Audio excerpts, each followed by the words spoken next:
Hey guys, what's going on? It's Gunner here. Welcome back to the channel. First and foremost, I want to thank all of you guys for being here, right? That last video on how to hunt October, it's getting a lot of views. It's getting a ton of views. We got a lot of new viewers on the channel, and I want to welcome you guys. I want to thank a lot of you guys for subscribing. Helps a ton.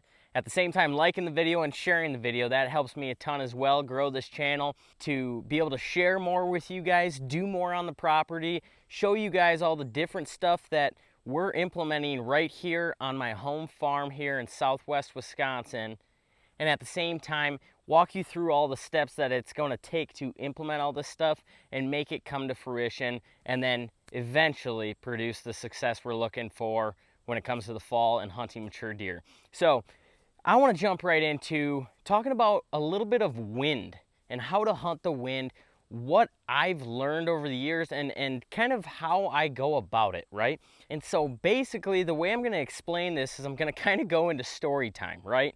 And so as a young kid watching the outdoor television, watching all these big hunting TV shows, and consuming a lot of content, you know, kind of in the YouTube era, you know, I was scared to death almost about spooking deer. You know, it's something, it's like the Achilles heel of a hunter is spooking deer, having a deer blow and bust you. And as a young kid, I grew up, I'm like, okay, I can never spook a deer or else the property's destroyed. You know, my hunt is ruined forever and the season's over. And as I kind of grew up and as I actually started to get into the outdoor industry and filming hunts, filming TV shows, and actually meeting a lot of these quote unquote professional hunters, and figuring out that these guys actually, they are human, right? They do still blow deer. You know, they do still get busted in the tree stand. It kind of was a sigh of relief, because here I thought growing up, you know, if I ever heard a deer blow at me, if I ever busted a deer moving too fast, you know, if I ever had a deer spot me, the hunt was over, or my season was over and the land was destroyed, and I was never going to kill a deer. And that's so far from the truth, guys. I just want to get that across to you, that your season is not over if you bust one deer or you get caught or a deer smells you. It's not the end of the world. At the same time, is it good? No. But it is also not the end of the world. The sky's not falling. Like I used to think, okay, well, if I blow a deer out of here, the stand's done forever. It's done for the rest of the season. Is there some consequences if you do disturb an area and cause a little bit of disturbance and deer detect danger in an area? For sure, for sure. But at the same time, it's not an end-all be-all. So I just wanted to kind of go over that and tell you guys that, because I think a lot of you are probably in the shoes that I used to be when I was thinking, well, I can never get caught by a deer again. And at the same time, that is not realistic at all. It's not realistic. Deer are so good at detecting danger. That's what they do for a living. So the odds of us never getting busted are slim to none. So I just wanted to go over that and kind of give you guys a little bit of breathing room when it comes to giving yourself some grace if you do happen to have a bad hunt. But now I'm gonna roll it around into this season. And we've been hunting this deer. We call him P10, Perfect 10, pretty self-explanatory name. But we've been hunting this deer for 3 or 4 years. We've got 3 years of sheds off him, and I talked about him on the channel earlier this winter during shed season. We actually have 3 years of sheds off this deer, and he's virtually the same exact frame as he was as what I thought is a 3-year-old. So this year, that would put him at about 6 years old, 5 or 6, somewhere in there. And so this is a really old deer. He's a mainframe 10. He's maybe 140 inches, 145 at best. But at the same time, that's a mature animal, and that's a deer that you're not going to get away with anything as far as screwing up and letting him detect that he's being hunted. He's going to shut that daytime movement off if he does detect any danger in those areas that we're hunting him.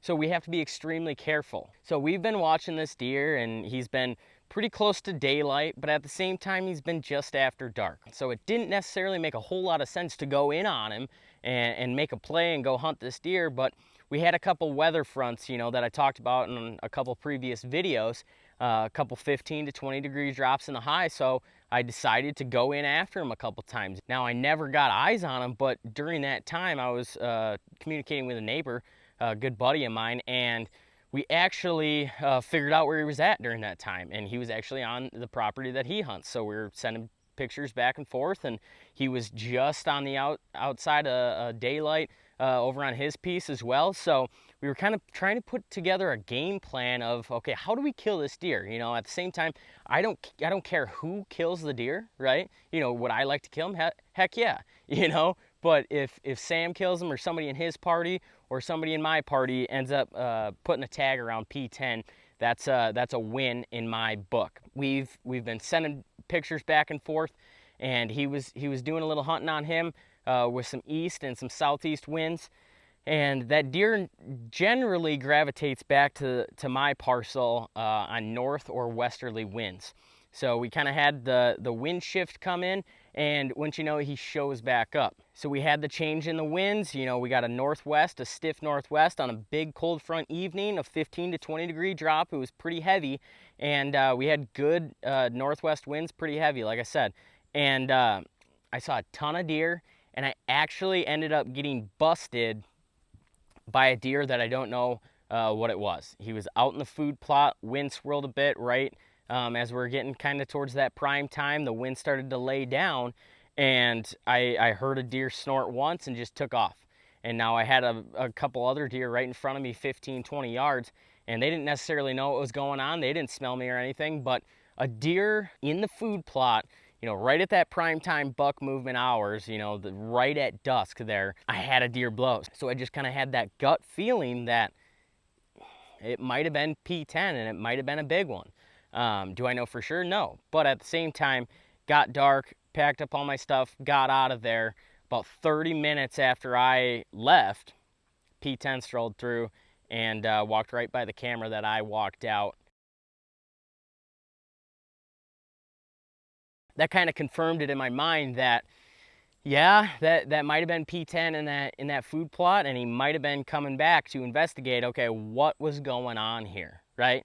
And so that's why I want to stress to you guys, you know, it is very important to pay attention to the wind and do everything you can to stay as low impact as possible, but at the same time, you can't account for everything. This is what a deer does, is survive on a daily basis. Of course, they're going to be good at it, right? And so you never know where these deer are coming from. Like I said, I had a couple deer right in front of me, 15 yards, had no idea I was there, and then he decides to come on this other trail and ended up busting me. So do I know that he knows he was being hunted? No. Do I know that he smelled something that he didn't like? Of course. You know, a couple nights ago we had kind of the similar conditions, and I just kind of had a feeling that I should probably go back in there and see if I can get this deer to come by me during daylight. You know, I knew he was bedding in a good chunk of timber that I kind of had a feeling like he should be here. And the way I'm set up, it's kind of right on that edge where if he comes in on this trail, I should be able to get away with it, but I need a little bit of breeze. You know, I need 10 to 12 to 15 miles an hour to keep my scent moving out of that kind of valley that I'm sitting in. And I wasn't going to get that, right? I was going to get about 6 to 7 miles an hour. And I was a little bit concerned about the whole scenario of when those thermals start to pull down heavy, my scent just kind of pooling down right there where he would be coming, you know, within bow range. And I wasn't necessarily thrilled about that, but I was going to take that chance just because he was right on the brink of daylight there. And you just never know. We're in October here, and you just never know. All it takes is another buck and him to catch a whiff of another buck to come in there and investigate or whatever it is. But I ended up starting my walk in, you know, and I get about 100 yards into my walk in, and I kick a 2-year-old up in an area that I shouldn't have kicked a deer out of. And so he headed right towards the big bedding area that I was anticipating P10 being in.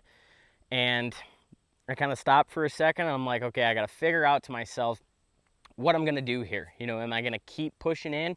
You know, it's pretty calm. I don't have a lot of wind to cover a lot of my movement and noise. Am I going to keep pushing in, or am I going to back out right now and just cut it as a loss? Minimal disturbance and try to, you know, just let things settle back down. I decided, well, I'm already in here. I already bumped a deer. I'm going to go for it, right? So I walk about another minute, and all of a sudden I kick another doe up. And she heads right for the big bedding area that I'm expecting P10 to be in. And at that point, I was like, okay, it's not worth it. It's not worth it to keep pushing in there. And the chances of him getting up on his feet during daylight after 2 deer have kicked out of there, probably pretty slim.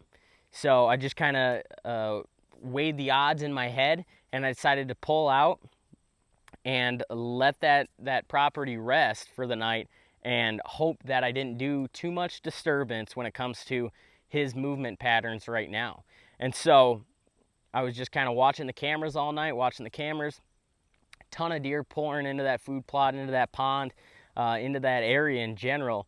And I ended up getting a picture of that buck that I kicked up. And at the same time, about 20 minutes after dark, I ended up getting a picture of P10 coming out of there into that food plot as well.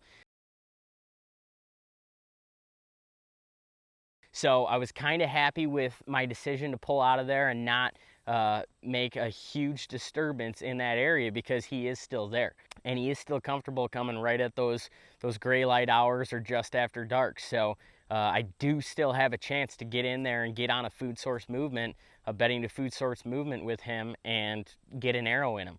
So that's kind of what I wanted to talk about and walk you guys through kind of what I did. And the scenario that I played out is, you know, you have to weigh the odds, right? You know, if you're making a big disturbance going into an area and you're after a specific buck, you need to weigh those odds. Okay, what makes sense here?